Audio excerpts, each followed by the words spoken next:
پیغمبر علیه الصلاۃ والسلام فرمایي چې کله انسان فرض منځ وکړي او به آیت کرسی د ویلې د نتیجه بدایي چې د جنت په مابین کې بل هیڅ معنی نشته. په کدا د چې څنګه د باندې د مرګ فیصله وشو دا چې څنګه مړ شو رسول الله صلی الله علیه وسلم فرمایي ډایرک جنت ته شي. څومره اوچته کلمه ده، اوچت آیات د څومره لوی منقبت لري. اگر که مخکې درسونه کې موږ دا خبره ذکر کړې چې جنت ته داخلي کې د غیر لپاره یو شپږ امور علماو ذکر کړي دي، یو پاغي کې آیت الکرسی دی. اجمالا په الله عز وجل باندې به سړی ایمان لري، مانځه کې به سړی خشوع کوي، د فرش حفاظت به کوي، بے فایدې کارونه کې به ځان سړی بندوي نه، د امانت لحاظ به ساتي، د وعدې پابندي به کوي، د منزل حفاظت پروګرام برابر وا، خلکو له خیر ورکوا، شکل د قرآن او سنت برابر جوړوا چې تعالی سړی وګوري چې الله راځي.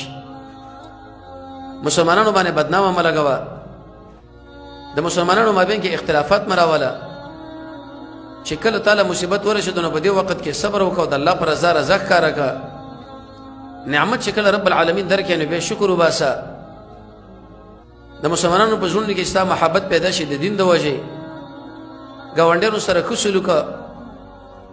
کله چې انسان بادشاهي د درواغو نه ځان وساتي، د عفت او پاکدامنۍ لارې انتخابول، د حلال رزق کوشش کول، د حرامو په طرف باندې لاس نه اوږدول، معامله کې نرمي، پریوتي انسانان راوچتول او بیکارو له کار پیدا کول، امر بالمعروف او نهي عن المنکر،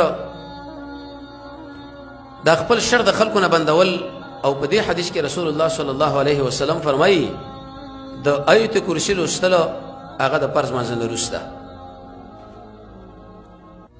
دا خبره اسی موږ تاسو سره معمولی غوندې ښکاري چې په دې لږ عمل باندې الله عز وجل د دومره لوی جنت او د دومره مسله ولې برابره کړه. اهل علم فرمایي چې دا عمل اصل کې دا کلمه موږ له ظاهري وړه غوندې معلومیږي، خو په واقع نفس الامر کې دا ډېره درنده.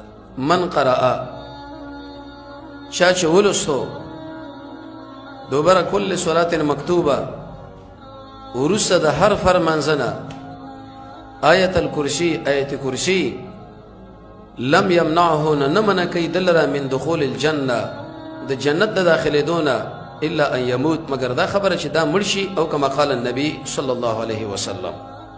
تاسو به د حدیث کې ګورئ.